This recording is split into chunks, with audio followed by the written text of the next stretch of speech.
Welcome. This is Melinda Barlow, CZT, and this is part 5 of Shine Template Tangle lesson and how to draw tangles around a template, how to combine them together. And this lesson is going to be Flux. Now, I've said all along I like the sharp, angular things, but now I'm working my way into some softer, rounder ones. I like a nice mix.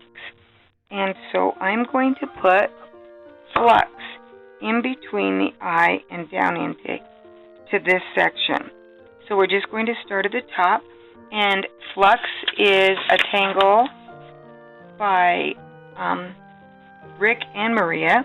And you can find their step outs on their website, where I'll put a link below this video for their step outs.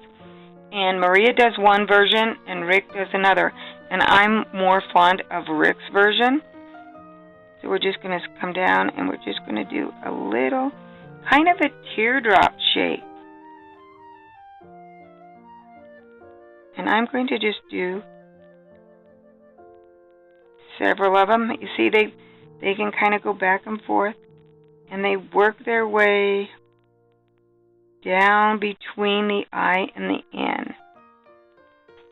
And this one can be a pretty large.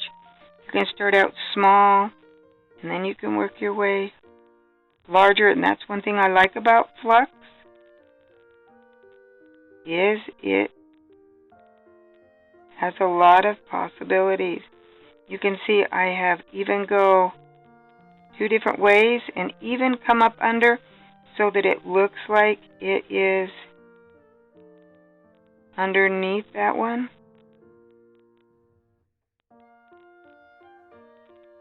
I about drew right off the paper. And so let me move up. Now that we've got Flux, let's do another one right in here. Now we can come back in Flux, and I draw a little line just coming in with a dot on the end. That line kind of comes down and curves.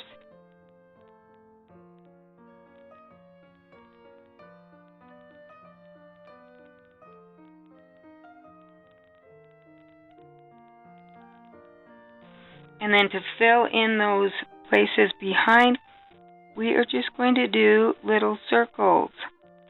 And if you take one of my or watch very many of my videos, you know I am fond of filling in with small circles or orbs, because they're really not round. But we're just going to fill in all of this space between Flux with these little orbs.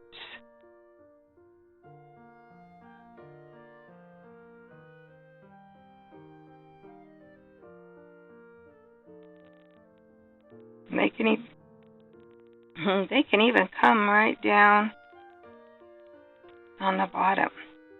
And now there's a space between the eye and the dot of the eye. I'm just going to go ahead and do orbs in that space.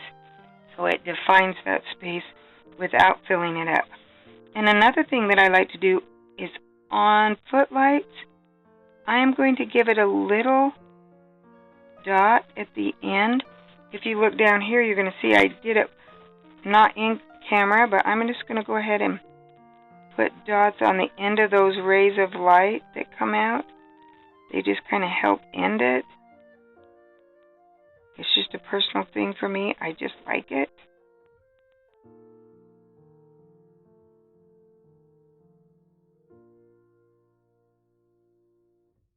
And there we have part 5. Thanks for watching, and look forward to part 6.